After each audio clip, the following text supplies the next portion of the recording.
Friends, welcome to my YouTube channel maths Mukesh Kumar पे। आज जो मैं डिस्कस कर रहा हूँ वो है आपका क्लास 10 मैथ्स एक्सरसाइज 12.3 का क्वेश्चन नंबर 10। क्वेश्चन नंबर 10 आपसे पूछा गया है the area of an equilateral triangle ABC is 17320.5 centimetre whole square with each vertex of the triangle as centre. A circle is drawn with radius equal to half the length of the side of the triangle.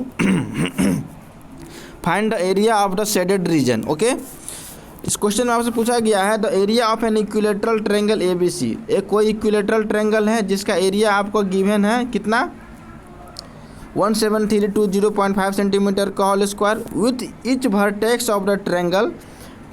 Equilateral triangle का each vertex को क्या माना गया है centre of a circle. Each vertex को क्या माना गया है सर्कल का सेंटर माना गया है। ठीक है ना।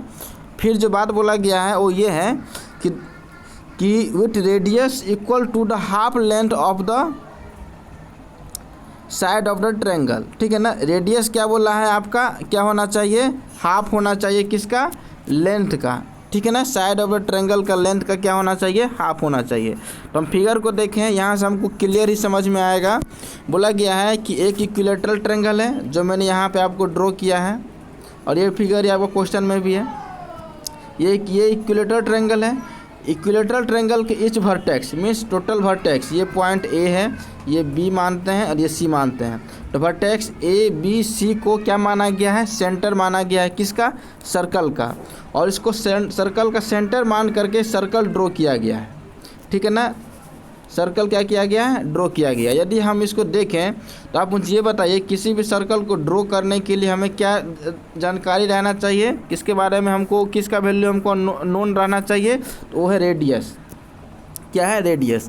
तो रेडियस के बारे में बोला गया इस क्वेश्चन में कि रेडियस क्या है आपका जो लेंथ है इक्विलेटरल ट्रायंगल का जो लेंथ है साइड का उसका हाफ। तो मान लेते हैं इक्विलेटरल ट्रायंगल साइड का लेंथ क्या है आपका A है उसका हाफ क्या हो जाएगा रेडियस। जब हम उसको हाफ को लेंथ को हाफ ले करके रेडियस यदि हम ड्रॉ करेंगे सर्कल तो आपका जो भी सर्कल बनेगा वो आपको एक दूसरे को टच करेगा। देखिए ये सर्कल इसको टच किया ये सर्कल इसको टच किया है। तो आपसे पूछा गया है कि जो एरिया बच गया इक्विलेटरल ट्रायंगल का सर्कल ड्रॉ करने के बाद जो एरिया बच गया उस एरिया का वही एरिया हम लोगों को फाइंड आउट करना है। तो क्या बच गया ये जो रेड पार्ट वाला जो पोर्शन जो आपको दिख रहा है यही एरिया हमको क्या हो गया बच गया। ठीक है ना। तो इस एरिया को फाइंड आउट करने के लिए हम लोग क्या कर सकते हैं इक्विलेटरल ट्रायंगल का एरिया निकाल लेंगे। ठीक है ना। इक्विलेटरल ट्रायंगल क्या निकाल लेंगे एरिया निकाल लेंगे और उसमें से क्या करेंगे हम लोग ये जो पार्ट बन रहा है सर्कल ड्रॉ करने के बाद ये जो पार्ट कट रहा है ट्रायंगल का इसका एरिया यदि हम लोग निकाल लेंगे इस तीनों का तो क्या हो जाएगा उसमें से इक्विलेटरल ट्रायंगल का एरिया माइनस कर देंगे तो ये आपका बचे हुए भाग का क्या निकल जाएगा एरिया निकल जाएगा। तो मुझे आप ये बताइए कि इस पार्ट का एरिया हम लोग कैसे निकाल सकते हैं। इस पार्ट का एरिया निकालने के लिए क्या करेंगे यदि हम नॉर्मल में देखें तो ये एक सर्कल है। ठीक है ना। जिसका वर्टेक्स मान लेते हैं ये C है। C के बाद ये कुछ इस टाइप का एंगल कट रहा है। ये एंगल कितना कट रहा है तो हम लोग जानते हैं कि इक्विलेटरल ट्रायंगल में सभी इंडिविजुअल एंगल कितना होता है 60 डिग्री का होता है। तो ये एंगल जो आएगा वो कितना आ जाएगा 60 डिग्री। तो यदि मैं आपसे पूछूं कि इस सर्कल का इस वाले पोर्शन का एरिया क्या होगा तो आप क्या बोलेंगे area of A sector of a circle. Sector का एरिया निकाल देंगे वही एरिया होगा इस पार्ट का।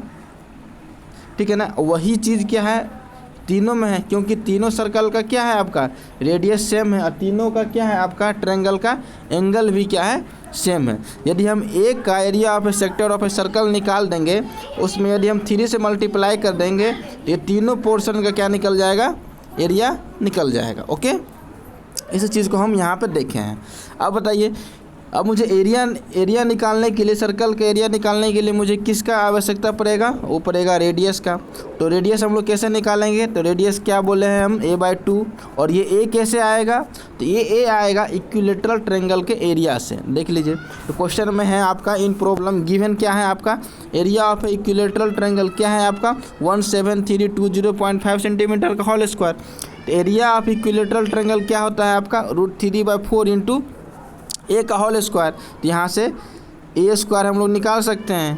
तो ए स्क्वायर बराबर क्या लिखेंगे हम लोग, ए स्क्वायर बराबर आपका आ जाएगा, जब इसको पूरे को सिंप्लीफाई करेंगे तो ए स्क्वायर बराबर आपका आ जाएगा 40,000।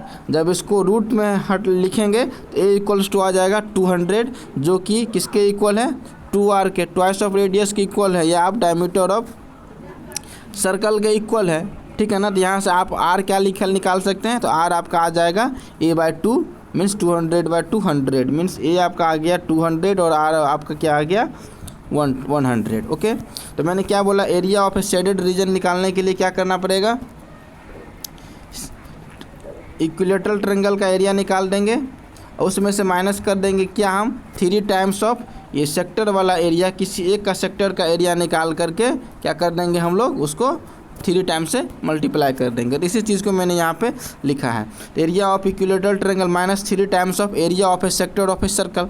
Area of A sector of a circle का क्या फार्मूला होता है, तो आप बोलेंगे सर πr² इंटू θ/360 डिग्री। तो थीटा क्या होगा, तो थीटा हो जाएगा आपका 60 डिग्री। क्यों होगा थीटा 60 डिग्री, क्योंकि ये एक ट्रायंगल क्या है आपका, इक्विलेटरल ट्रायंगल है और ये सर्कल का 60 डिग्री पार्ट ही कवर कर रहा है।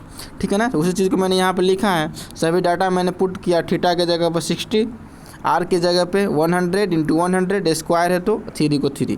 अब पाई का वैल्यू इस क्वेश्चन में बोला गया है लेने के लिए 3.14। ठीक है ना। तो देख लीजिए, इस 3 से पहले देखिए 60 से 360 को काटे हैं तो 6 टाइम कटा, इस 3 से 6 को काटे हैं तो 2 टाइम्स कटा, इस 2 को 100 को काटे हैं तो आपका 50 टाइम्स कटा। तो क्या बच गया, 50 इंटू 100 इंटू 3.14। इस सभी को जब मल्टीप्लाई करेंगे तो वो आपका आएगा 15700। आप अपने कैलकुलेटर से या मोबाइल से इसको या कॉपी में मल्टीप्लाई करके आप इसको चेक कर सकते हैं। ओके। फिर ये इधर इक्विलेटरल ट्रायंगल का एरिया कितना था वो उसको मैंने लिख दिया, उसे माइनस कर दिए 3 times of area of A sector of a circle का, जो बचा उसी का एरिया तो हमको चाहिए था। तो जो पार्ट जो बच गया था उसका आपका एरिया आ गया 1620.5 सेंटीमीटर का होल स्क्वायर। यही हो जाएगा आपका आंसर। ओके। रिमेनिंग पार्ट का या शेडेड रीजन पार्ट का आपका आंसर। ठीक है ना। उम्मीद करते हैं कि आप लोगों को कहीं कुछ समझने में दिक्कत नहीं हुआ होगा। यदि आपको कुछ भी प्रॉब्लम है तो आप मुझे कमेंट करके या आप मुझे फेसबुक पेज से भी कांटेक्ट करके आप मुझे बता सकते हैं और आप अपना असाइनमेंट इससे ईजिली कवर कर सकते हैं। यदि मेरा वीडियो अच्छा लगे तो प्लीज़ लाइक, शेयर और सब्सक्राइब कर दें।